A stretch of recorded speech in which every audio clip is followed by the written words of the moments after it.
ये तरबूजा बहुत मीठा, मिश्री जैसा मीठा, अद्भुत मीठा, इतना आपने कभी नहीं ऐसा स्वादिष्ट खाया होगा और आप इसे खाएंगे तो आनंद आ जाएगा कि ये नहीं खा मीठा होगा तो मैं फ्री में दे दूंगा।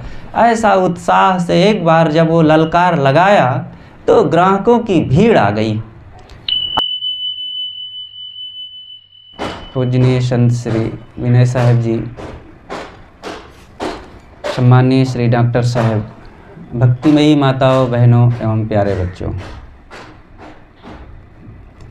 बहुत दिनों के बाद आज आप सबके यहाँ आकर के मिल कर के मन को बड़ी प्रसन्नता हुई।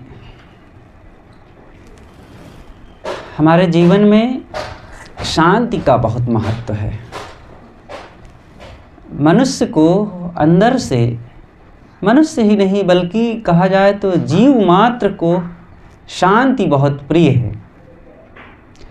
लेकिन अन्य प्राणियों को शांति की चर्चा और उसकी विशेषता बताया जाए तो वो समझ नहीं पाएंगे। मनुष्यों को इसकी समझ है, लेकिन इतना ज़्यादा मनुष्यों का मन दुनियादारी में, मन और इंद्रियों के भोगों में, विषयों में डूबा हुआ है कि इसको भी शांति की भूख नहीं जग रही है। अंदर से चाहता तो है कि मैं निरंतर सुखी रहूं, आत्मसंतुष्ट रहूं, निश्चिंत रहूं, निर्भय रहूं, लेकिन चाहने मात्र से तो काम नहीं होगा, काम करना पड़ता है। हर इंसान को, जैसे कोई व्यक्ति कहे कि मैं चाहता तो हूँ कि खूब मेरे घर में रुपए आवें, मेरा व्यापार खूब चकाचक रहे, मेरी दुकान खूब चले, मेरी खेती खूब अच्छी हो जाए, खूब फसल पैदा हो, चाहता है, बहुत अच्छी बात है। बिना चाहे काम होगा भी नहीं, लेकिन चाहने के पश्चात उसकी जिम्मेदारी फिर और बढ़ जाती है यह कि वो काम करे, वैसे पुरुषार्थ करे, वैसे मेहनत और व्यवहार अपनावे, वैसे ही स्वभाव अपनावे, तब फिर वो सफल होगा। अब कोई खेती करने के लिए चाहता है किसान कि मेरे घर में खूब अनाज आवे, खूब पैदा हो फसल मेरी और खूब लाभ हो, लेकिन ना वो खेत में जाता है, ना अच्छा सा बीज रखता है, ना बढ़िया से बुवाई करता है, ना सिंचाई करता, ना उसकी रक्षा करता, ना समय की पहचान करके उसकी कुटाई मिजाई करता है। कभी भी बारिश आकर के या जानवर आकर के उस सब को नष्ट कर देते हैं, तब कहाँ से होगा। जानने के पश्चात करने की जिम्मेदारी आ जाती है। अब बिना किए फिर जानना बेकार है। वो क्या जानना है, जाने और करे। जैसे कि हम जान लें कि हमारे सामने सर्प आ रहा है रास्ते में, तो जानने का अर्थ यह हुआ कि उस रास्ते से हट जाएं। अब हम जान रहे हैं लेकिन फिर भी उसी तरफ चले जा रहे हैं तो क्या होगा, सर्प काटेगा और उसके जहर से प्रभावित होंगे। सामने भैंसा आ रहा है या चोर हैं, काटा खाई है, जान रहे हैं लेकिन फिर उधरे चले जा रहे हैं तो उससे प्रभावित होंगे, उसका दुख मिलेगा। तो ऐसे ही जीवन में हर इंसान के लिए ज़रूरी है कि अगर वो शांति चाहता है तो जितना जानता है उतना करना शुरू करे। जब करना शुरू कर देगा तो आगे का रास्ता अपने आप तय होता जाएगा। बस करता रहे, करता रहे। आदमी को पुरुषार्थरत रहना बहुत ज़रूरी है। वो पुरुषार्थ ही नहीं करता है, उस थोड़ा सा करके सोचता है बहुत मिल जाए। ऐसा भी नहीं होगा। काम करो, करते रहो, लगातार करते रहो, सही दिशा में करते रहो और फिर उसके पश्चात जितना मिले उसमें संतोष भी करना सीखें। ये कई बातें हैं। काम नहीं करेंगे, लगातार नहीं करेंगे और सही दिशा में नहीं करेंगे और इसके पश्चात भी ये सब सही होते हुए भी मन में संतोष नहीं है। इच्छाएं बढ़ती जा रही हैं, नई नई इच्छाएं उत्पन्न करके और मन को भटका रहे हैं, तो भटकाने से काम नहीं बनेगा। देखिए, मेहनत ज़रूरी है, सही दिशा में ज़रूरी है, लेकिन उसके पश्चात भी जो मिले आदमी को संतोष करना जरूरी है। गुरुदेव जी कहा करते थे कि संतोष, बिना आत्मसंतोष के कोई व्यक्ति सुखी नहीं हो सकता है। तो लोग यहीं पर प्रश्न करते हैं कि साहब अगर संतोष कर लें तो फिर विकास रुक जाएगा, काम कैसे होगा? तो क्या असंतोष से विकास होता है? यहाँ कौन संतुष्ट है? अपने घर, धन, शरीर, स्वास्थ्य, बाल बच्चों में, पद अधिकार में, घर परिवार की तमाम व्यवस्थाओं में सब तो असंतुष्ट हैं। तो कितना विकास कर लिए हैं? असंतोष से विकास नहीं होता है। असंतोष से तो जी जलता है, मन भटकता है और पुरुषार्थहीन बनते हैं, धीरे धीरे निकम्मापन आता है। असंतोष से विकास नहीं होता है। विकास होता है सही दिशा में परिश्रम करने से, पुरुषार्थ करने से और सेवा करने से। ये करें ईमानदारी से, मन को लगा करके खूब। हर साधक को, कोई भी नर नारी हो, कोई साधना कर रहा है, कोई गृहस्थी में काम कर रहा है, घर परिवार में बाल बच्चों की जिम्मेदारियां निभा रहा है, कोई पढ़ाई कर रहा है, कोई दुकान व्यापार में काम कर रहा है, किसी भी दिशा में मेहनत कर रहे हों, लगन चाहिए, उत्साह चाहिए और मेहनत चाहिए और निरंतर मेहनत चाहिए। बिना उत्साह के फकीरी भी मिट्टी है। उत्साह हर इंसान को अपने कार्य में, अपने उद्देश्य में मेहनत करने का शौक होना चाहिए। बिना शौक के सब बेकार है। और शौक से जब काम किया जाता है तब काम बनता है। यहीं पर वो एक छोटी सी घटना याद आती है कि एक छोटा बच्चा था। वो जो है घर में अकेला ही था। उसकी माँ और वो दो ही लोग थे, पिता भी नहीं था और कोई भाई बंधु भी नहीं थे। दो लोग थे, बहुत गरीब थे। साधारण सा छोटा सा घर था। गरीबी में किसी तरह जीवन को गुजारते थे।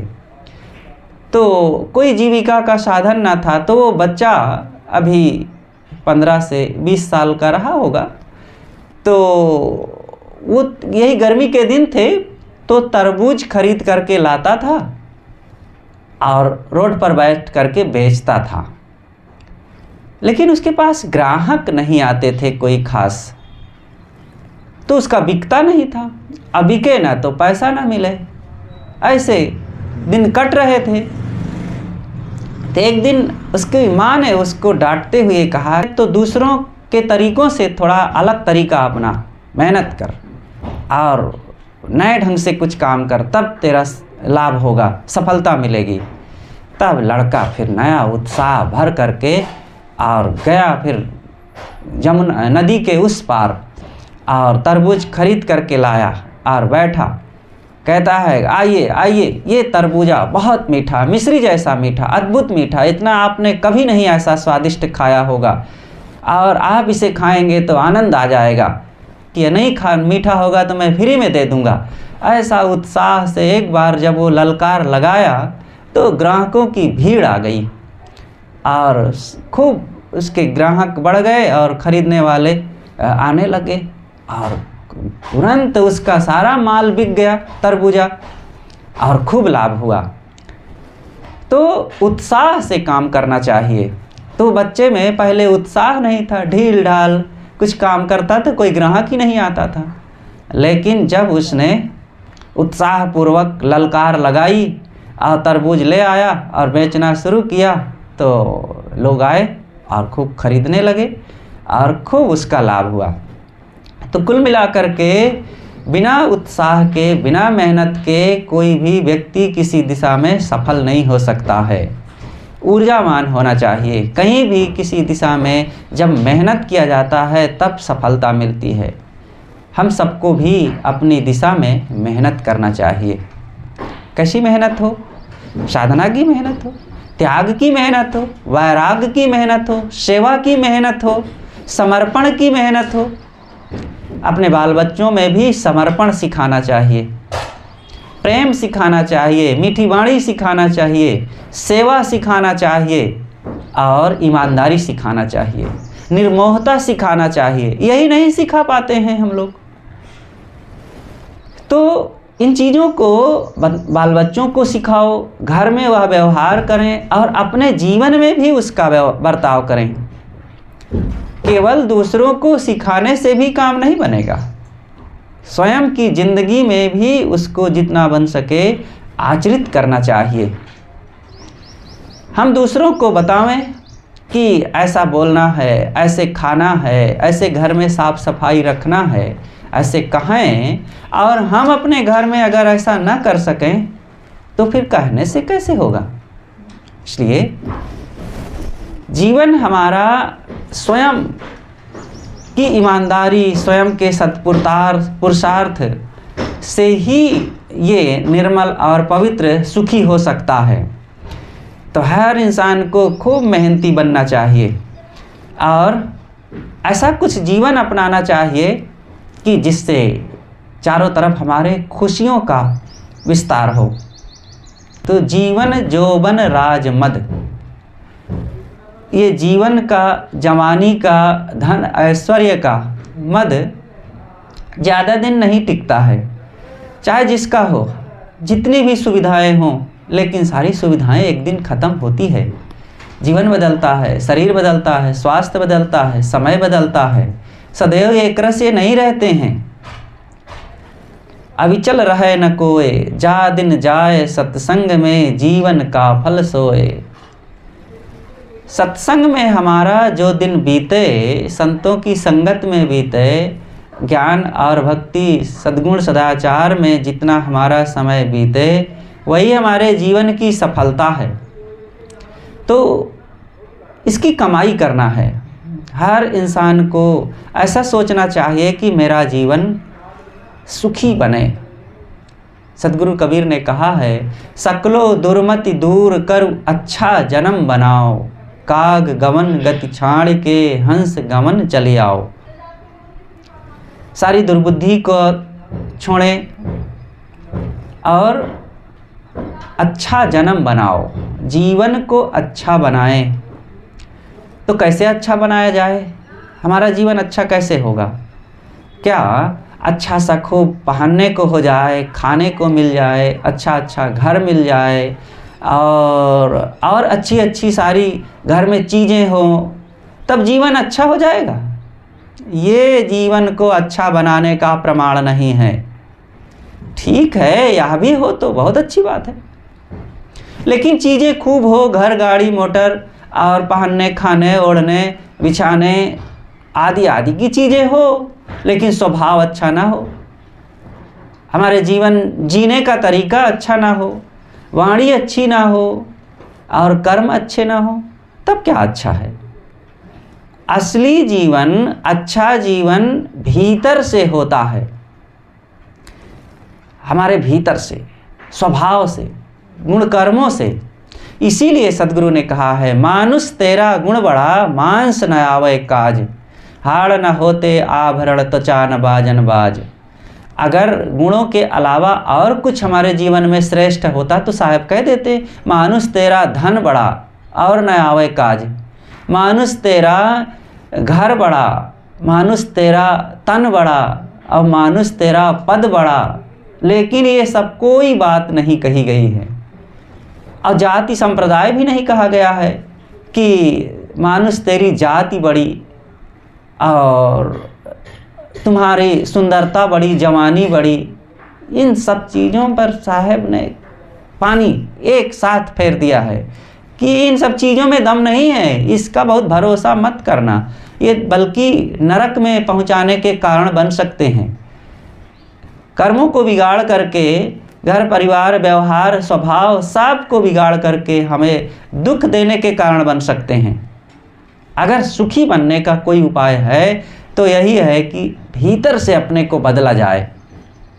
भीतर से बाहर आता है, बाहर से भीतर नहीं, भीतर से। सोच जब अच्छी होती है, विचार जब अच्छे होते हैं तो हमारी वाणी भी अच्छी होती है। देखो, वाणी में मिठास आ जाती है जब, तो जहाँ रहते हैं सब के साथ सुंदर बर्ताव, मीठी वाणी का उपयोग किया जाता है। और मीठी वाणी देखो कितनी ज़रूरी है। वाणी का कोई वजन नहीं होता है, वाणी का कोई रूप रंग नहीं होता है, वाणी का कोई आकार प्रकार नहीं होता है, वाणी को खरीदा और बेचा नहीं जा सकता है। लेकिन यही वाणी जब बोलना आता है तो एक एक शब्द में दम होता है, एक एक बात लाखों लाखों रुपए से भी ज़्यादा कीमती हो जाती है। एक एक बात में प्रेम सम्मान आदर और लोगों का मन झुक जाता है हमारे लिए। लेकिन यही वाणी में जब समझदारी नहीं है, भीतर में वो सुंदर विचार नहीं है, प्रेम नहीं है और सद्भाव नहीं है, तो यही वाणी तीर की भांति चुभती है। यही वाणी से घर खराब हो जाता है, संबंध खराब हो जाते हैं और जीवन हमारा खराब हो जाता है। कहीं भी कोई हमारे साथ सुंदर बर्ताव नहीं करता, प्रेम सम्मान नहीं करता है, अपने घर में कभी बुलाता नहीं है, बैठने की जगह नहीं देता है। क्या हो गया?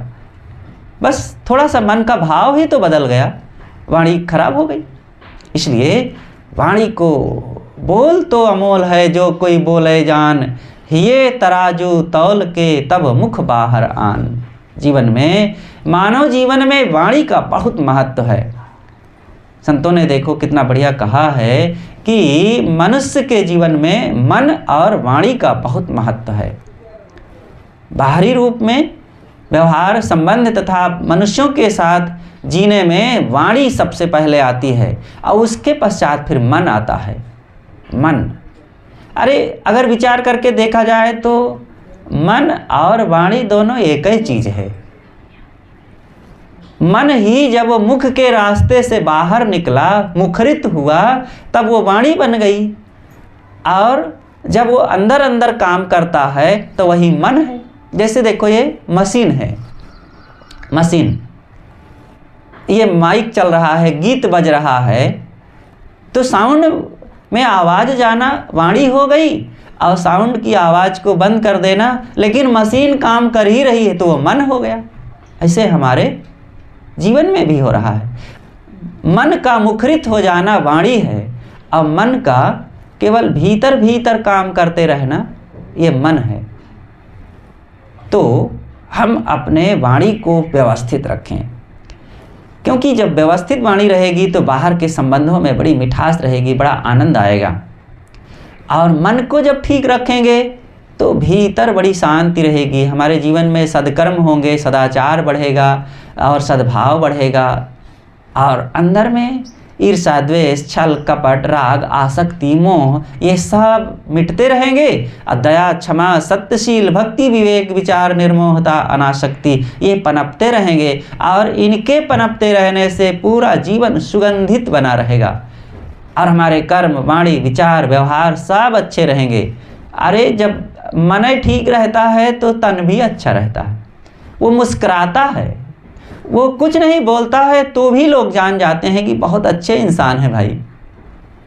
उसके चेहरे को देख करके पता चल जाता, उसके घर को देख करके पता चल जाता, उसके कपड़े को देख करके पता चल जाता है और उसके रहन सहन को, उसके दरवाजे को देख करके पता चल जाता है कि वो कैसा है।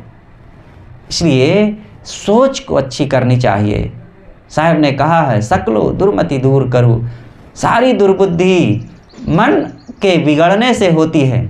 आदमी शराब पीता है तो क्यों पीता है, गालियां बकता है तो क्यों, लड़ाई झगड़ा करता है तो क्यों, मोह आसक्ति राग द्वेष करता है तो क्यों करता है? मन के कारण। मन उसका बिगड़ा हुआ है। और जब वो भक्तिमान है, दया करता है, क्षमा करता है, सेवा करता है, अपने मेहनत से कमाए हुए धन रुपए पैसे को दूसरों की सेवा में लगा देता है, संतों की सेवा करता है, बुलाता है अपने घर में, सत्संग कराता है और स्वयं साधना करता है, तो क्यों करता है? मन, उसका मन ऐसा है क्योंकि वो मन को समझता है कि मेरा मन ठीक रहे। अब अपने मन को ठीक करने के लिए बाहर बहुत सारे सद्गुण सदाचार का बर्ताव करता है। इसलिए जीवन को सफल बनाना, सुखी बनाना, महान बनाना और शांत बनाना ये एक बहुत बड़ी कला है। मकान बना लेना, गाड़ी चला लेना, कंप्यूटर चला लेना और कपड़े सिल लेना, सुंदर पकवान बना लेना और नाच लेना, गा लेना, प्रवचन कर लेना, यह एक सब कला है। अच्छी अच्छी और भी नई नई चीज़ों का निर्माण कर लेना यह एक कला है। लेकिन अपने जीवन को सुखी बना लेना सबसे अद्भुत कला है। लोग बाहर की कलाओं में तो खूब निष्णात होते हैं, बहुत कुशल होते हैं, लेकिन अपने को सुखी बनाने की कला नहीं है तो सब बेकार हो जाता है। सुखी बनाओ, और सुखी बनाने के लिए चीज़ों की, रुपयों की, बड़े घर की और बहुत बड़ी विद्या बुद्धि की ज़रूरत नहीं है। बस सच्ची सोच, अच्छी भावना की ज़रूरत है। मन को निर्मल तथा निर्मोह बनाने की ज़रूरत है। राग द्वेष त्याग करने की ज़रूरत है और अहंकार को डाउन करके सरल विनम्र होने की ज़रूरत है। बस इतना काफ़ी है सुखी बनने के लिए। थोड़ा सा वाणी में मिठास ला लें, अपनों में हंसे बोले, थोड़ा जैसा है उसी को स्वीकार करना भी सीखें। अपने बच्चों को, अपने बेटों को, अपनी बहुओं को, अपने सास ससुर को, अपने भाई बंधुओं को, अपने मित्रों को स्वीकार करके और उसी में हंसना बोलना सीखें। अपने धन में संतुष्ट रहना सीखें, अपने मन में, अपने तन में प्रसन्न रहना सीखें और जो बन सके उसका निखार लाना सीखें। निखार भी लाते जाओ। अब संतुष्ट रहने का मतलब ये थोड़े है कि हम ऊबड़ खाबड़ जैसा जीवन जी रहे हैं, गंदे संदे रहन सहन, वातावरण, व्यवहार, वर्ताव में जैसे जीवन को जी रहे हैं, कहे कि नहीं साहब हम संतुष्ट हैं। ये संतुष्ट की बात नहीं है, ये तो अव्यवस्था है। जीवन को अनियंत्रित करना है, सोच को खराब रखना है। अपनी चीज़ों में संतुष्ट रहो, लेकिन उसका परिष्कार करते रहें, सुधार करते रहें। कोई कहे कि साहब हम तो संतुष्ट हैं, हम नहाते वहाते नहीं हैं। क्या नहाना धोना, ये बहुत इच्छा कर करके तो ये कोई बात हुई? घर में झाड़ू ना लगावे, कहे साहब हम संतुष्ट हैं, ये बैल पशु जैसा हो जाना है। फिर जीवन को सफाई करते रहो, मन को मांजते रहो और उसके पश्चात चीज़ों में संतुष्ट रहो। इच्छाएं ना बढ़ाओ और मन में बहुत तृष्णा आसक्ति ना बढ़ाओ, इसको मिटाओ, क्योंकि इससे दुख होता है। और भजन करें। भजन करने का मतलब है यही सब, कर्मों में, जीवन में, स्वभाव में, विचारों में और रिश्तों में परिष्कार लाना, पवित्रता लाना, मिठास लाना, वाणी में मधुरता लाना। हंसो बोलो, आपस में जहाँ रहो थोड़ी चीज़ों में गुजारा करते हुए हंसो बोलो खेलो। देखो गोरखनाथ जी महाराज ने कहा है, हंसीबा खेलीबा धरीबा ध्यान। हम जीवन में हंसेंगे, खेलेंगे और ध्यान करेंगे। हंसने खेलने का मतलब यहाँ हंसी मजाक और ठट्ठा करना और खेलना कूदना, चंचल होना, ये नहीं है। उनके कहने का मतलब बहुत गंभीर है। सदगुरु कबीर ने भी तो देखो ऐसे ही कहा ना, खुल खेलो संसार में बांध न सके कोई, और बाल न बांका कर सके जो जग बैरी होए। और उन्होंने कहा है कि प्रेम पाठ का चोलना पहिर कबीरू नाच, पानिप दिन हो तास को जो तन मन बोले साँच। तो यहाँ प्रेम का कपड़ा पहन करके, हाथ चमका चमका करके नाचने की बात थोड़े कहा है। ये संतों महापुरुषों की वाणियाँ रहस्यात्मक होती है। जब तक उनके आशय को नहीं समझेंगे, उनके तात्पर्य को नहीं समझेंगे, अर्थ नहीं निकाल पाएंगे। और सही अर्थ ना करने से फिर अनर्थ कर डालेंगे और जीवन में अपने फिर अनेक उनसे ज्ञान सीखने के बजाय हम अपने जीवन में ही अज्ञान भर लेंगे। तो गोरखनाथ जी महाराज ने कहा कि हंसीबा खेलीबा धरीबा ध्यान। हंसना, हम जहाँ रहेंगे अपनों के साथ सुंदर बर्ताव करेंगे, हंसेंगे हंसाएंगे, मतलब मन से खुश रहेंगे, जैसा है संतुष्ट रहेंगे, प्रसन्न रहेंगे। अपने साथियों को चिढ़ाएंगे नहीं, नाराज नहीं करेंगे, उनको दुख नहीं देंगे और स्वयं दुखी नहीं होंगे। आप न डरो न और डराओ, कहें कबीर सुख सहज समाओ, आप न डरो न और डराओ। इसी को हम कह सकते हैं, आप न दुखो न और दुखाओ, आप न रो न और रुलाओ। तो ये है हंसने का अर्थ। लेकिन लोग ऐसा कहाँ करते हैं? अपने मन के उस अहंकार में और जद्दोजहद में ऐसे पड़े रहते हैं कि अपने स्वभाव के दोष दुर्गुण दूसरों में लादते रहते हैं। शिकायत करेंगे, दूसरों में बुराइयां खोजेंगे, अपनी बुराइयों को नहीं निकालेंगे और दूसरों में बुराइयां खोज खोज करके कटुता अपनाएंगे और घर को नरक बनाए रखते हैं, समाज को, साथियों में दुख फैलाते रहते हैं। सरल रहो, प्रेम से रहो, हंसो बोलो, अपनी बुराइयों को खोजना चाहिए। गुरुदेव जी कहा करते थे कि अपने प्रति कठोर रहो और दूसरों के प्रति कोमल रहो। अपने प्रति कठोर मतलब अपने दोषों को क्षमा ना करो, अपने में वाणी की कटुता, अव्यवस्था, असहनशीलता, अहंकार और मन में दोष लादना ये नहीं होना चाहिए। अपने लिए कठोर, अपने को क्षमा ना करो कि नहीं अरे चलता है, हम ऐसे भी रह लेंगे तो कोई बात नहीं, और ऐसे बोलते हैं कोई हर्ज नहीं, ये नहीं चलेगा। अपने लिए कठोर रहेंगे तभी आप समाज को, परिवार को, घर को और अपनी शांति साधना को निभा पाएंगे। और अपने लिए बड़े कोमल बनेंगे तो जीवन में धीरे धीरे अपने आप दोष आ जाएगा और सब बिगड़ जाएगा मामला, ज़िंदगी दूषित हो जाएगी, व्यवहार खराब हो जाएंगे, हमारे साथ ही लोग सब साथ छोड़ देंगे और फिर दुख हो जाएगा। तो अपने लिए कठोर रहें, अपने को क्षमा ना करें, अपने दोषों को, अपनी आदतों को सुधारते रहो, ठीक करो एकदम। और दूसरों के लिए कोमल, दूसरों के लिए ठीक है, जिनके लिए जिम्मेदारी है उनके प्रति सुंदर बर्ताव और कुछ सलाह देते रहो। उसके बाद भी कोई बात नहीं, ऐसा हो गया चलता है, आगे सावधान रखना। बच्चों के लिए कुछ अच्छी बातें बताते रहिए, उसके बाद भी अगर कदाचित उनसे थोड़ी सी ढिलाई हो गई कोई बात नहीं, आगे बेटा ध्यान रखना, ऐसा ना करो, ऐसा करने से तुम्हारी हानि होगी, भविष्य खराब हो जाएगा और स्वभाव बिगड़ जाएगा और तुम दुखी हो जाओगे। अपने बच्चों को अगर राह दिखाना है तो परिणामदर्शी उनको बनाइए, केवल वाणी से नहीं होता है, परिणाम बताओ। छोटे छोटे बच्चों को भी उनको बताओ कि बेटा ऐसा करोगे तो ये फ़ायदा होगा, फ़ायदा बताना चाहिए। गुण और दोष की पहचान करा देना चाहिए, तब जब वो दोषों को देखेंगे और उससे होने वाली हानि को समझेंगे तो वो काम छोड़ेंगे, और लाभ को जब समझेंगे तो लाभ की तरफ फिर सबका मन आकर्षित होता है।